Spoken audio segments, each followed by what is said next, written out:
السلام علیکم بچوں، کیسے ہیں آپ؟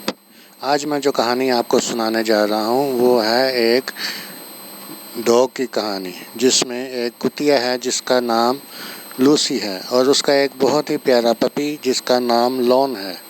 دونوں ماں اور بیٹا بہت ہی پیارے ہیں اور دونوں ایک دوسرے کے ساتھ بہت خوشگوار زندگی گزار رہے تھے۔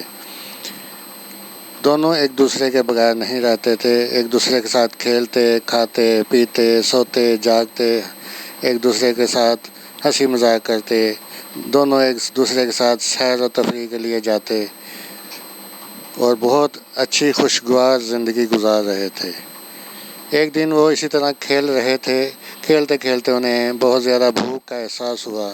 انہوں نے سوچا کہ چلیں شہر میں جا کے کسی قصاب کی دکان پر سے کوئی گوشت کا ٹکڑا حاصل کرتے ہیں۔ وہ دونوں ایک دکان پر گئے اور وہاں جا کر دکان کے سامنے بیٹھ گئے اور انہوں نے قصاب کی طرف پیار بھری نگاہ سے دیکھنا شروع کر دیا۔ جیسے ہی قصاب انہیں دیکھتا وہ دم ہلاتے۔ قصاب سمجھ گیا کہ ان کو بھوک لگی ہوئی ہے۔ قصاب نے ایک گوشت کا ٹکڑا ان کی طرف اچھالا۔ وہ دونوں خوشی خوشی اس گوشت کے ٹکڑے کو اٹھا کر بھاگ گئے اور دور کہیں جا کر بیٹھ کر کھانا شروع کر دیا۔ کھانا کھانے کے بعد ان کا پیٹ بھر گیا اور وہ خوشی خوشی بھاگنے لگے، سیر کرنے لگے، انجوائے کرنے لگے۔ چلتے چلتے راستے میں انہیں ایک گاڑی نظر آئی جو ڈاگ کیچر تھی، جو کتے پکڑ کر لے جاتے تھے اور ان کو مار دیتے تھے۔ انہوں نے لوسی کو پکڑ کے گاڑی میں ڈالا اور گاڑی تیزی سے بھگا دی۔ لوسی کا بیٹا جو لون تھا وہ یہ سارا منظر بیٹھا دیکھ رہا تھا۔ اس نے جب دیکھا کہ اس کی ماں کو گاڑی میں لے کر چلے گئے ہیں تو وہ بیچارہ دیکھ کر بہت غمگین ہوا۔ اس کی آنکھوں میں آنسو آ گئے اور وہ رونے لگا اور اس نے سوچا کہ اب میں اپنی ماں کے بغیر کیسے رہوں گا، کیسے جیوں گا، کون مجھے کھانا کھلائے گا، کون مجھے سیر کرانے لے کے جائے گا، کون مجھے ہنسائے گا۔ وہ بہت پریشان تھا۔ اس نے سوچا کہ میں اپنی ماں کو چھڑا کے لاتا ہوں، تو وہ گاڑی کے ساتھ ساتھ اس نے دوڑ لگانا شروع کر دی اور گاڑی کو پکڑنے کی کوشش کی۔ اچانک گاڑی کا راستے میں ایکسیڈنٹ ہو گیا اور وہ جو گاڑی کا دروازہ تھا وہ اچانک ایک جھٹکے سے کھلا، جس میں سے اس کی ماں لوسی بہت تیزی سے باہر نکلی اور نکل کے اس نے ایک طرف دوڑ لگانا شروع کر دی۔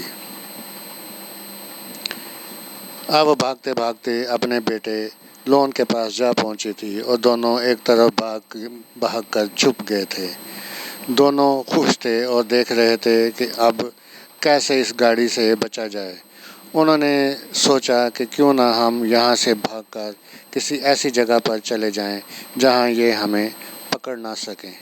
تو انہوں نے جنگل میں ایک طرف دوڑ لگانا شروع کر دی اور دوڑتے دوڑتے ایک جنگل میں جا پہنچے، جہاں وہ بھاگتے بھاگتے بہت ہی دور جا نکلے۔ جنگل بہت گھنا تھا جس میں کوئی ان کو پکڑنے کے لیے نہیں آ سکتا تھا۔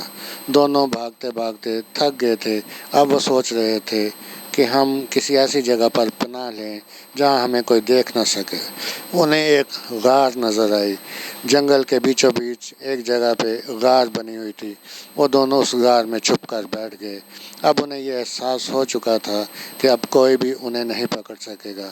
وہ دونوں بہت خوش تھے۔ تو بچوں، بتائیں آپ کو میری یہ کہانی کیسی لگی؟ امید ہے آپ کو میری یہ کہانی بہت اچھی لگی ہوگی۔ اگر آپ کو میری یہ کہانی اچھی لگی ہو تو پلیز کمنٹس کر کے مجھے ضرور بتائیے گا اور ساتھ میں میرے چینل کو بھی سبسکرائب کیا کیجیے تاکہ مجھے احساس ہو کہ آپ کو میری یہ کہانیاں بہت اچھی لگتی ہیں اور آپ بہت دلچسپی سے سنتے ہیں۔ میرے چینل کو سبسکرائب کیجیے، بہت شکریہ۔ اور اس کے ساتھ ہی بچوں، میں آپ سے اجازت چاہوں گا۔ امید ہے میری کہانی آپ کو اچھی لگی ہوگی۔ اچھی لگی ہو تو دعا میں یاد رکھیے گا۔